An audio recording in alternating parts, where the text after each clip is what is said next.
gente conversa a partir de agora com o secretário de Educação da Paraíba, Roberto Souza. Secretário, bom dia, seja bem-vindo. Bom dia, Paraíba, bom dia, Daniel, bom dia, Rejane. Dizer que é um prazer estar aqui com vocês.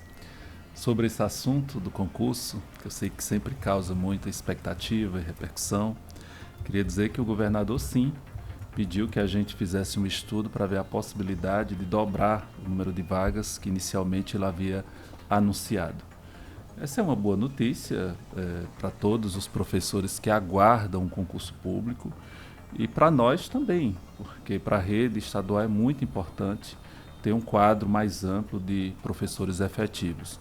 E nesse momento, nossa equipe técnica está se debruçando sobre os números, sobre os dados, sobre a progressão de matrícula nos próximos anos, sobre o processo de municipalização, para definir se esse é um número razoável de vagas para o concurso, uma vez que o nosso governador João Azevedo, sempre muito comprometido em qualificar a educação, colocou a educação como prioridade no seu governo e agora já colocou a possibilidade da gente, sim, abrir um concurso para 2.000 vagas. Necessidade existe, né, secretário? Existe um grande número de contratação por excepcional interesse público no Estado de uma maneira geral, nas prefeituras também, e busca formalizar, colocar o servidor pela porta principal de entrada, não é? Qual o tamanho dessa necessidade hoje no Estado da Paraíba? Então, os números mudam o tempo todo, uma vez que nós temos numa rede desse tamanho sempre professores que estão de licença, então nós temos uma quantidade de vagas de prestadores de serviço também para assumir essa necessidade. Um outro movimento que a gente faz na rede é o da municipalização, ou seja, à medida que o ensino fundamental vai sendo municipalizado, há uma transferência de matrícula da rede estadual progressivamente para as redes municipais, uma vez que a responsabilidade primeira com a educação infantil e ensino fundamental é das redes municipais, conforme a nossa legislação. Então, a tendência é uma diminuição na matrícula do fundamental, do ensino fundamental 1 e 2, e, claro, um foco maior da rede estadual no ensino médio. Então, esses números eles podem variar de um ano para o outro, por isso que a gente não se arrisca a dizer a necessidade real. Quero dizer que em matrículas, números de matrícula de professores prestadores de serviço hoje, nós temos ali em torno de 7.000. Porém, essa não é uma necessidade real, considerando o processo de municipalização e reordenamento de rede que nós queremos fazer para os próximos anos. Já tem um plano estruturado para isso, para que ocorra nos próximos anos. Então, nós precisamos calcular bem, colocar inclusive essa previsão para os próximos anos, para que a gente não corra o risco de fazer um concurso para além da necessidade do Estado. Secretário, recentemente foi divulgado um relatório de competitividade dos estados e a Paraíba, no índice geral, ficou em 13º no país. Mas quando a gente vai estratificando e a gente vai olhando por áreas, eu estou aqui com os dados da educação e aí os números mostram que existe um desafio muito grande, a ser vencido na educação do Estado, porque nós ficamos na 20ª colocação dos 27 estados da Federação, perdemos 3 posições. O que levou a isso e o que está sendo feito para melhorar essa competitividade, uma vez que mais competitivo, isso mostra que o aparato estatal, de fato, ele está funcionando? Nós temos algumas tarefas importantes. Uma delas foi a criação de um sistema de avaliação na rede pública do Estado da Paraíba. Então, o governador, agora no início desse mês, já mandou publicar uma portaria que nós havíamos minutado,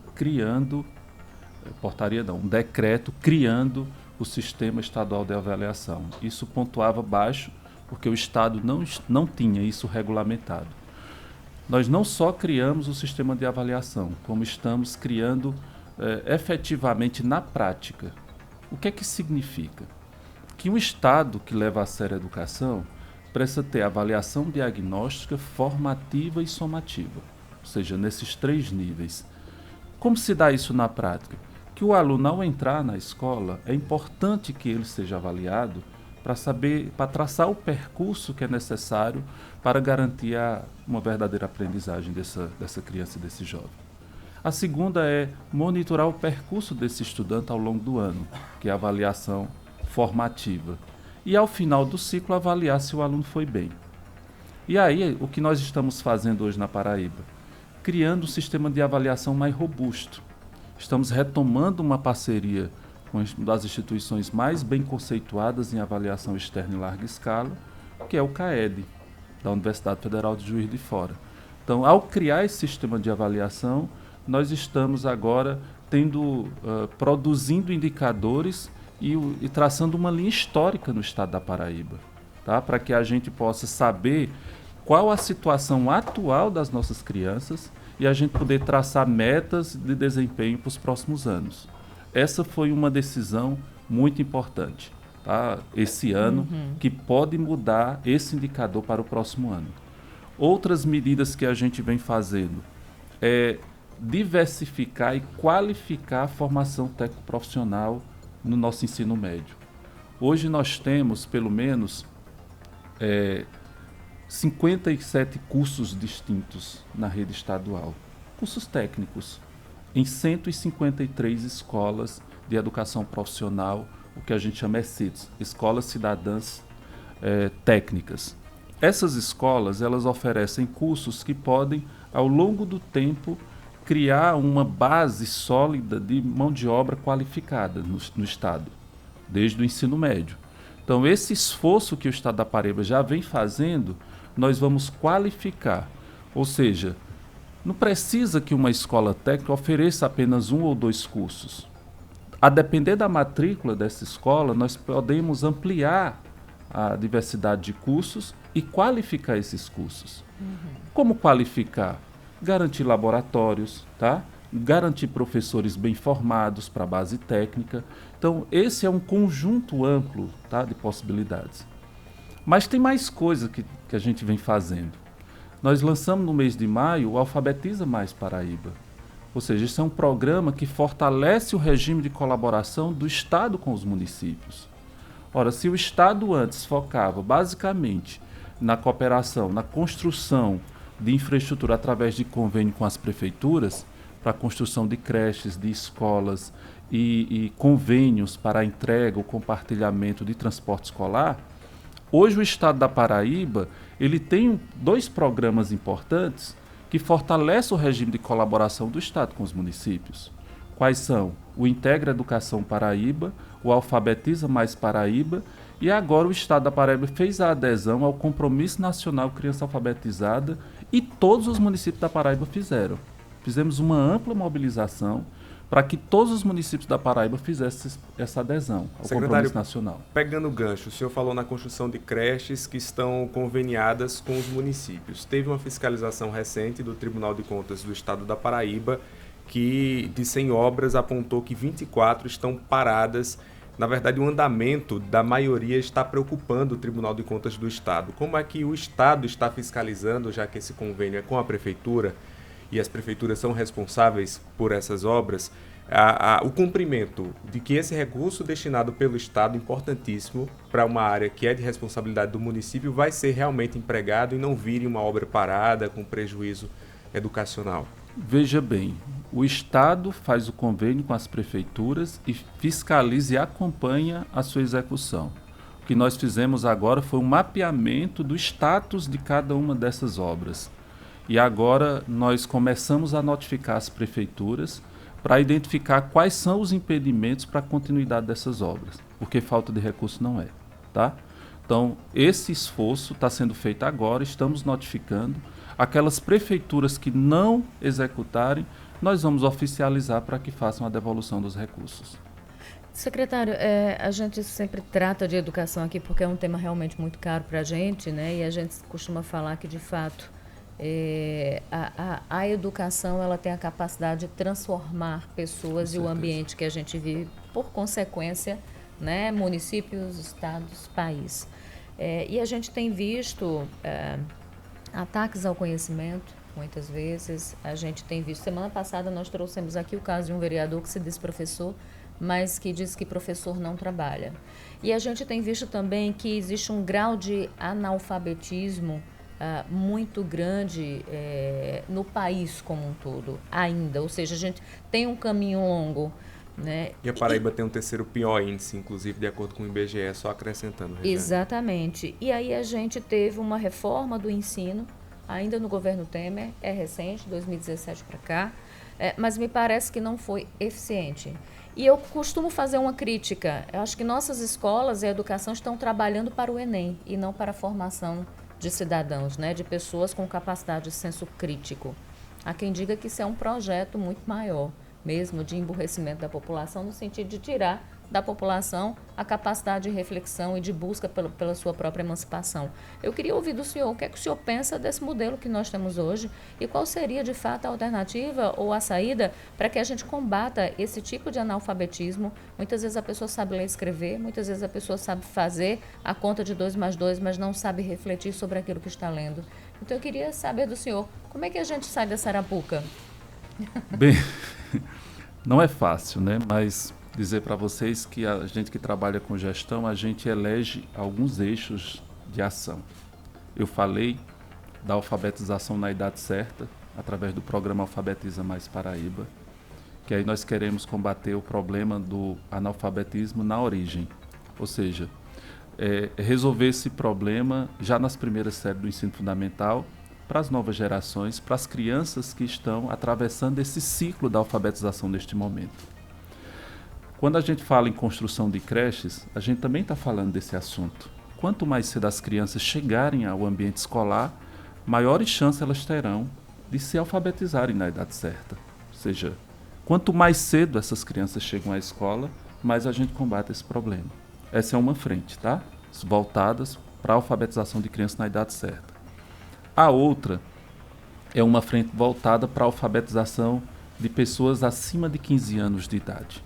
Então, o nosso indicador, que tem mais de 13%, e é o terceiro do país, assim, maior indicador de analfabetismo, acima de 15 anos de idade, claro que isso incomoda a todos nós. Então, nós temos um trabalho hoje, dentro de um programa chamado Alfabetiza Paraíba. Já é um programa que já existia antes do Alfabetiza Mais. Então, tem um Alfabetiza Mais para as crianças e tem um Alfabetiza Paraíba. Esse programa nós estamos iniciando as atividades nesse segundo semestre, fazendo parcerias com as prefeituras para abrir turmas de alfabetização em todo o estado. Mas os recursos ainda são poucos para esse programa. Por isso que nós estamos pedindo ao governo federal que desbloqueie 16 milhões que estão em conta do governo federal, na nossa conta, que é de um antigo programa chamado Brasil Alfabetizado. O ministro já se mostrou sensível, eu tive audiência com ele para tratar desse assunto e vai desbloquear esse recurso para que em 2024 a gente possa lançar uma ação mais robusta para abrir um número maior de turmas de alfabetização para pessoas acima de 15 anos que são analfabetas. Então esse é o foco, tá? São ações voltadas para as crianças, voltadas para adultos. Temos ações voltadas para a empregabilidade vinculada à qualificação mesmo, por exemplo, Projovem Urbano, Projovem Campo. Nós temos agora o Paraíba Tech, com turmas sendo abertas em todo o estado. Então, essas turmas de qualificação, elas tendem, né, a melhorar e ampliar as oportunidades de qualificação e de aprendizado para as pessoas adultas. E as outras frentes, claro, quando você fala do ensino médio, você está falando de uma forma muito abrangente, mas essa reforma do ensino médio, ela tem problemas, evidentemente, e por isso que o governo federal, após a consulta, já está encaminhando ou encaminhou uma proposta para o Congresso alterar, ampliando agora a base comum, retomando o que a gente tinha perdido lá atrás e recuperando um pouco dessa base comum que ficou dentro da parte diversificada. Então, nós agora, com essa proposta, pelo menos 300 horas, voltam para a base comum e a gente volta a qualificar a formação propedêutica, claro, sem perder a oportunidade, no tempo integral, poder oferecer outros itinerários formativos e uma formação técnico-profissional. Secretário, o senhor entrou agora na Secretaria de Educação, neste mandato do governador João Azevedo, e houve uma eleição recente em que o principal opositor do governador, que foi ao segundo turno, Pedro Cunha Lima, focava muito nesse discurso da educação e colocava o Ceará como um modelo de gestão. O senhor vem justamente desse modelo. O governo federal também tem como ministro alguém que vem desse modelo. O que é que do Ceará já foi possível trazer para esse modelo de educação aqui da Paraíba? Olha, eu acho que o programa de alfabetização na idade certa foi a primeira iniciativa nossa, porque foi algo que deu certo e tem produzido excelentes resultados no Ceará. Então esse programa, primeiro é importante dizer que ele está ancorado em 4 instrumentos legais. Nós aprovamos o primeiro, que foi o que cria o programa, tá, de alfabetização na idade certa, o Alfabetiza Mais. Tem um segundo, que foi um decreto que criou o sistema de avaliação do Estado, que envolve esse processo. Nós estamos tramitando agora na Assembleia Legislativa o processo que cria o programa de fortalecimento na aprendizagem. Isso vai conceder bolsas, tá, para professores formadores, coordenadores do programa em todos os níveis da rede, Secretaria da Educação do Estado, regionais, municípios e escolas. E temos um terceiro que ainda não chegou para a Assembleia Legislativa, que é uma mudança na lei do ICMS, um quarto, na verdade. Então são 4 instrumentos legais que são fundamentais para a gente instituir essa política, a exemplo do que o Ceará fez lá atrás. Mas essa mudança na lei do ICMS seria o quê? Na verdade, hoje a lei do ICMS existe um componente chamado ICMS Educação, tá? Onde um percentual, hoje 10% da cota parte do ICMS com base em indicadores educacionais. Já existe isso, tá?